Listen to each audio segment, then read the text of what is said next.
In the extreme wide shot, the view is so far from the subject that he isn't even visible. The point of this shot is to show the subject's surroundings. A very wide shot is much closer than an extreme wide shot, but also much further away than a wide shot. In the wide shot, the subject takes up the full frame. This is also an example of the role of thirds. The mid-shot shows some part of the subject in more detail. It still makes the audience feel as though it is seeing the whole subject. The medium close-up shows the face in more detail without getting uncomfortably close. Close-ups are obviously useful for detail and can be also used in cuttings. In an extreme close-up, you would normally need a specific reason to get this close.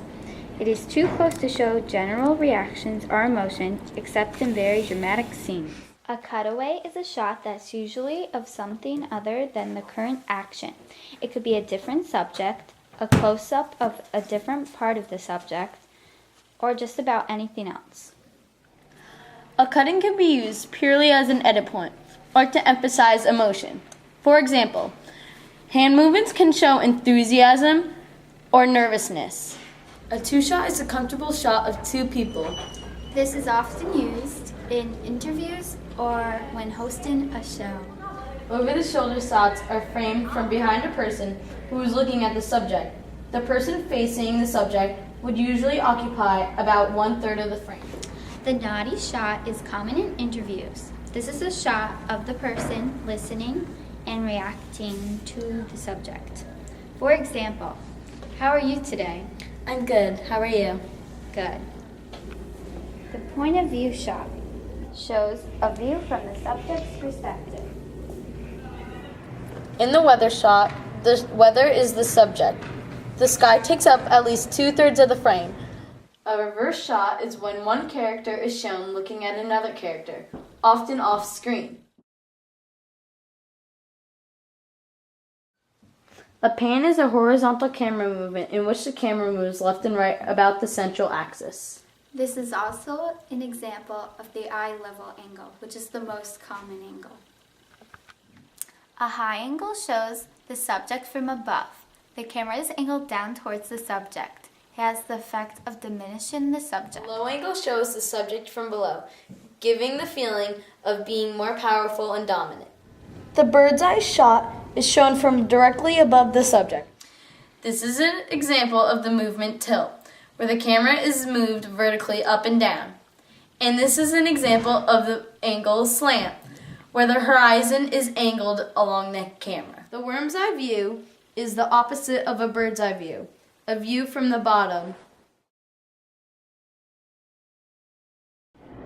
The pedestal shot means moving the camera vertically.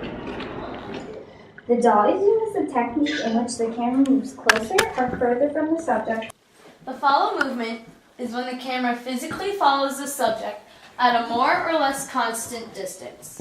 The camera boom movement is used to show the subject from above. The handheld. The photographer simply holds the video camera and moves wherever and however she needs to move to get the shot that she wants. A zoom technically isn't a camera move. The camera isn't actually moving, it is the lens changing focus.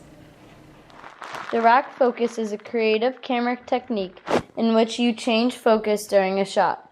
Usually this means adjusting the focus from one subject to another.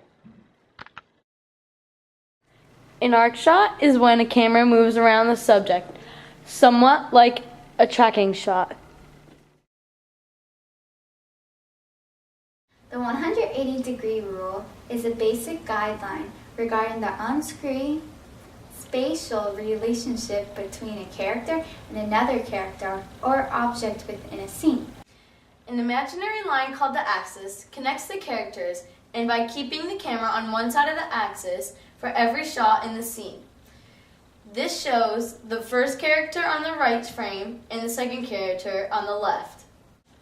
If the camera passes over the axis, it is called jumping the line or crossing the line. Crossing the line is a very important concept in video and film production. It refers to an imaginary line which cuts through the middle of the scene from side to side with respect to the camera. Crossing the line changes the viewer's perspective in such a way that it causes distortion and confusion. For this reason, crossing the line is something to be avoided. Headroom is the amount of space between the subject's head and the top of the frame. Lead room is a shot where you leave room for a person to walk. Room is where you leave space for the person to look at something. The nose room is the space in front of a moving or stationary subject. A nose room is an important aspect of a shot because it gives the viewers a sense of direction or distance to where the subject is facing.